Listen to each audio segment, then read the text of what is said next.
as a lot of you guys saw, Danny Waldman and I did a podcast about barefoot horses and barefoot horses in sport. I posted a short reel about it, and hopefully you guys watched that, and then went to the link and watched the full series on YouTube. I doubt a lot of you people did, judging from your comments, but I thought, I was reluctant to do the podcast because barefoot or no barefoot, people get so tribal about barefoot or not. Some people are so passionate about barefoot, and barefoot is great, as I said, but they get so blinded that it's so great that nothing else is good, and I don't think anything is black or white. There's a series of gray. And so I thought I would reflect on some of the comments and some of my thoughts on the comments. No, I'm not going to be tagging people. I think that's stupid. All I'm going to do is just be reflecting on some of the comments that I received. Before we start, I do want to make an important point. In the podcast, I was talking about a barefoot horse at the highest level of competition in show jumping. I'm not talking about a retired horse in a paddock, a horse that goes to a show once every 1 to 2 months. I'm not talking about a lesson horse. I'm not talking about a backyard horse. I'm not talking about any other horse except for a horse at the highest level of show jumping. What you have to understand is the considerations for something like that are different than at other levels.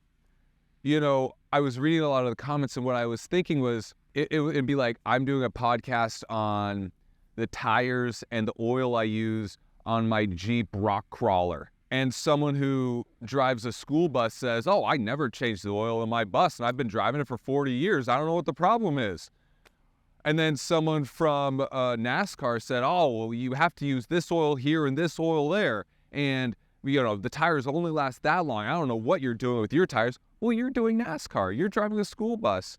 You're commuting a car. You're not doing rock crawling with your Jeep. So again, I'm speaking specifically about what I am doing with my barefoot horse.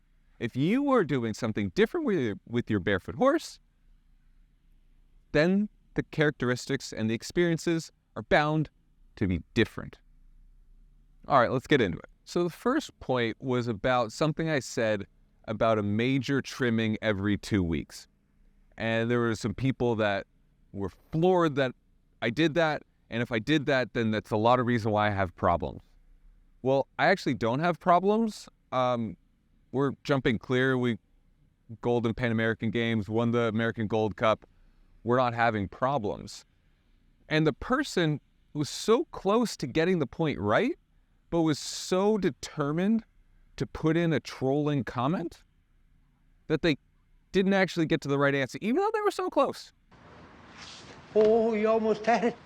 You gotta be quicker than that. The issue was they saw the term that I said, major trimming, every 2 weeks. And they said, that's impossible. It can't happen. That's correct for your definition of major trimming. So for normal people, they have a longer span between trimmings. And so the trimming first starts with nippers. Think of them like scissors for the most furthest part of the hoof from the horse. And then after you use the nippers to trim the foot, then you use a rasp to kind of bevel, smooth out the edges, and make the breakover point in the right place. That's a major trimming for most people. But for me, a major trimming for my horse is the rough side of a rasp. We never use nippers on her because we trim so often. A minor trim with her is with the mild side of the rasp to maintain levels, to maintain growth, to make sure we're not getting our angles out of whack. It is just a difference in definition for what major trim is. But because this person was so determined to have a trolling comment, they ignored the possibility that my definition for major trim and their definition for major trim is different. One final note, I know people trim at different intervals, and that's totally fine. For me, with my horse, at the level that I show in, and the ability that I have with the staff that I have, it is best to do tiny trimmings often to keep the angles the same, to keep the growth uniform, to manage wear, to manage the whole hoof growth so that you have consistency, so that throughout the work, throughout the jumpings, you are loading the various joints, tendons, ligaments, bones up the leg and the hoof consistently. If I trimmed every 4 weeks, there would be inconsistency. There'd be angle changes and that sort of thing. If you have a horse that's retired, or you have a horse that you ride once or twice a week, that level of detail is not required. And I wouldn't do it, and I don't do it on my retired horses who are barefoot. But at the high level in what I do, I find it critical to keep the angles the same and go for a lot of minor trimmings, then wait a long time and go for a major trimming. The next point that was made, and I actually agree with this point with a large caveat, was about how I put on boots on my barefoot horse to go to the ring and back, to go in the trailer to make it so that they can't get a rock in their foot, and how that's completely unnecessary, and a properly well-shod horse should be able to absorb an errant rock here or there. I 100% agree with that point, 100%. However, a lot of shows, you're walking down a main road. Think Wellington, walking down the main drag where the tractors and vehicles and golf carts go. Here at Thermal, same thing. Traverse City, Hampton Classic, Kentucky, Tryon. You're walking down pathways that vehicles go, other horses go, and there's a possibility that you could stand on a nail, you could stand on a clip of a shoe, a bolt from a tractor, a bolt from a nail that came off of a golf cart, a maintenance golf cart, something. Now let's say that chance is 1 in 1,000, but in 2 weeks, you have a Nations Cup where you're competing for the U.S. team, trying to qualify for the Olympic Games, going to the Olympic Games, or any Nations Cup, which is critically important. And let's say that taking 10 seconds to put on a boot would take that 1 in 1,000 to 1 in 10,000. Are you going to take that 10 seconds to put on a boot? Or are you going to say, you know what? Nah, I like my chances. I think you put on a boot. But if I wasn't in 2 weeks going to a Nations Cup or didn't have some huge stuff in the future, I wouldn't put on a boot. 100% no. If I went to a show every now and then, recreationally for fun, would I put on boots? No, 100%. But the problem is there is a chance. And in 10 seconds, I can basically eliminate that chance. A strong hoof can absolutely absorb rocks and all sorts of things. But it's not impenetrable. And if the rock hits the right place, you can have an issue. You might just make a little chip on the wall, and that's totally fine. But then that chip has now reduced the amount of wall thickness, and that could be totally fine for you. Or you might be unlucky and get a second rock in the same place on that chip, making the wall even weaker. Then you get a flare on the diagonal side of the hoof. Then, again, that might not be a big issue for you and your horse. But at the level that I'm working, every tiny detail matters. Again, does it matter for the horse in a paddock? No. Our retired horses don't have shoes. They get trimmed way less often than I trim for my competition horse. So trying to troll me for that comment, it's just dumb. Because what I'm doing is different than what most people are doing. And I treat my retired horses the same way as anyone else. And just to close that comment, even in the comment, they said a well-shod horse with tough horn should be able to absorb a rock here and there. 100% agree. But you even said should, not will 100% of the time. And if you have shows coming up that you've worked your entire life for, and you can make that chance go from should to will not happen, and it takes 10 seconds, you do it. 100% of the time. And if you don't,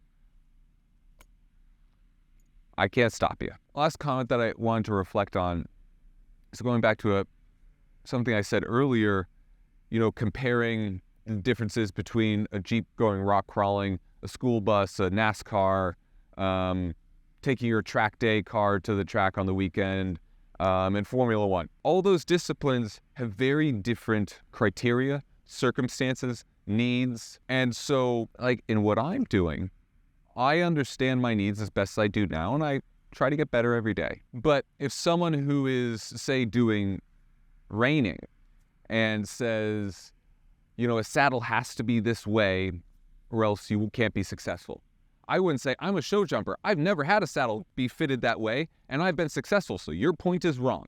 That's blatantly stupid, so I would never do that. Different breeds grow hoof differently. When you have a horse in a paddock all the time versus going to shows, it's different.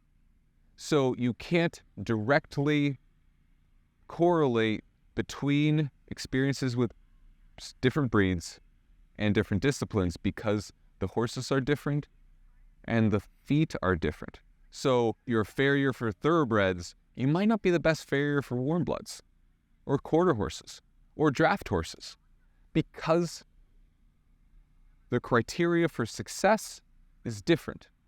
So just because you have success as a champion rock crawler doesn't mean those skills are directly relatable to going racing in NASCAR. Some might be helpful, but not directly relatable. I don't claim to know anything about endurance riding. I don't claim to know anything about reining or 3-day event or barrel racing. What I'm doing with my Barefoot horse is about trying to compete at the highest level in show jumping and show jumping alone. And just to wrap this up, look, this whole point of this channel is to try to give you guys, or give anyone that wants to watch, an eye into what I do and what I do in my pursuit of trying to be the best high-level show jumper I can be. If those are not your goals, then you might see the sport differently. Hey, if I was just doing jumping 110, riding twice a week, I wouldn't do all the things I'm doing now, even if I know that they could help. Because they might only help 0.1%, where to me now they might be really important. So I know what I do might seem crazy. The lengths that I go for consistency, the amount of details I care about, how everything comes together into one package in one program. I understand that that sounds crazy, and I agree, but it is what I feel, what my team feels, what my trainer, vets, everyone together feels will give us our best chance of success, and most importantly, our best chance of giving the absolute top quality care for our horses. So I know you might not do a lot of the things that I do. Totally fine. That doesn't make you better or me better. It's just a difference. And I don't like when horse people rag on other horse people because they treat their horses differently. Now, of course, we should all treat horses morally, respectfully. But other than that,